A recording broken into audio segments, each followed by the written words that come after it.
कराची पाकिस्तान का सबसे बड़ा शहर है और इसकी पुरानी बस्तियों में गरीबी, बेरोजगारी, जातीय तनाव और अपराध लंबे समय से मौजूद रहे हैं।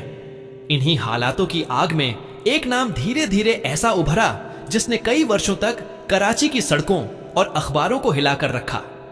उसका नाम था रहमान डकैत, जिसका असली नाम अब्दुर रहमान बलोच था। लाइयारी क्षेत्र में पैदा हुआ रहमान उसी माहौल में बड़ा हुआ जहां छोटे छोटे बच्चे बेरोजगारी और अपराध के साए में दिन काटते थे। उसके परिवार की आर्थिक हालत कमजोर थी और बचपन से ही वह अपने आसपास हिंसा, झगड़े और गैंगों की ताकत देखता रहा। यही माहौल उसे धीरे धीरे अपराध की ओर धकेलता गया। किशोर अवस्था में रहमान ने छोटी मोटी चोरी और झगड़ों से अपनी शुरुआत की। शुरुआत में वह छोटे गैंगों के लिए काम करता था, लेकिन उसकी तेजी, उसके बेखौफ रवैये और इलाके की गहरी पकड़ ने उसे लाइयारी के लोगों में जल्दी ही पहचान दिला दी। जैसे जैसे वह बड़ा होता गया, उसके अपराध भी बढ़ते चले गए।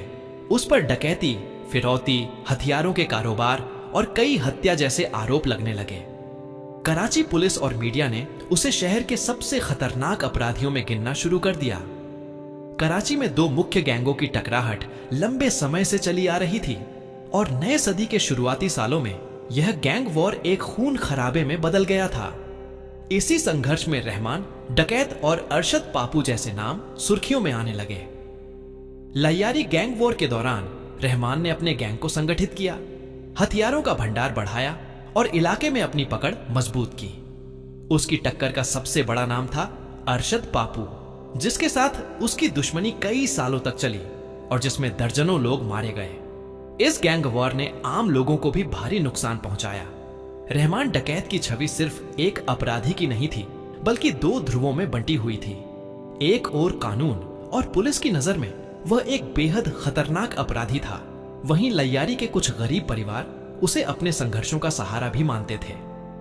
कहा जाता है कि वह गरीबों की मदद करता था, पैसे देता था, उनके बीमार लोगों का इलाज करवाता था और स्थानीय झगड़े निपटाता था। यही कारण था कि कुछ लोग उसे लाइयारी का रॉबिन हुड कह देते थे। हालांकि यह सच भी है कि उसकी इस मदद में डर और दबदबा दोनों शामिल थे, जिससे उसका प्रभाव और बढ़ जाता था। कराची की राजनीति में गैंगों की भूमिका बहुत पुरानी है।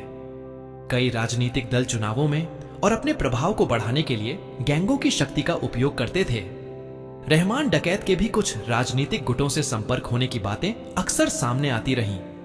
वह खुद राजनीति में नहीं आया, लेकिन उसका नाम और ताकत इतनी बड़ी थी कि उसे नजरअंदाज करना किसी के लिए आसान नहीं था। लाइयारी की तंग गलियां हो, समुद्र के नजदीक पुराने रास्ते और अवैध कारोबार, इन सब वजहों से वहां ड्रग्स और हथियारों का नेटवर्क गहराई तक फैला हुआ था।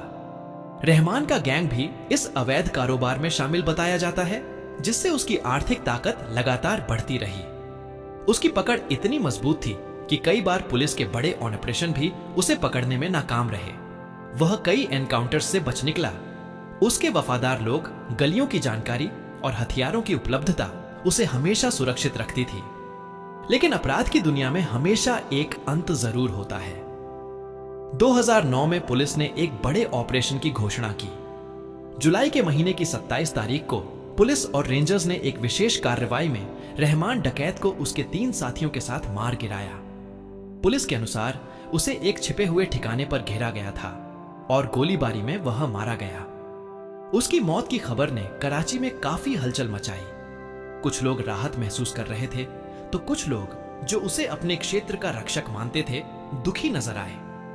रहमान की मौत के बाद लाइयारी का गैंगवार थोड़े समय के लिए थम गया, लेकिन आपराधिक गतिविधियां पूरी तरह खत्म नहीं हुई। उसकी कहानी यह बताती है कि गरीबी, बेरोजगारी और टूटे हुए सामाजिक ढांचे के बीच कई बच्चे अपराध की ओर जाने को मजबूर हो जाते हैं। यह भी साफ दिखता है कि अपराध भले ही कुछ समय के लिए ताकत दे दे, पर उसका अंत हमेशा हिंसा और मौत में ही होता है। यह कहानी उस कराची की भी तस्वीर पेश करती है जहां राजनीति, अपराध और गरीबी एक दूसरे में इस तरह उलझे हुए थे कि उनमें अंतर करना मुश्किल हो जाता था। रहमान डकैत की जिंदगी इस बात का प्रमाण है कि जब तक समाज में शिक्षा, रोजगार और सुरक्षा की सही व्यवस्था नहीं होगी, तब तक ऐसे अपराधी पैदा होते रहेंगे और गरीब इलाकों के लोग इस हिंसा के बीच पिसते रहेंगे।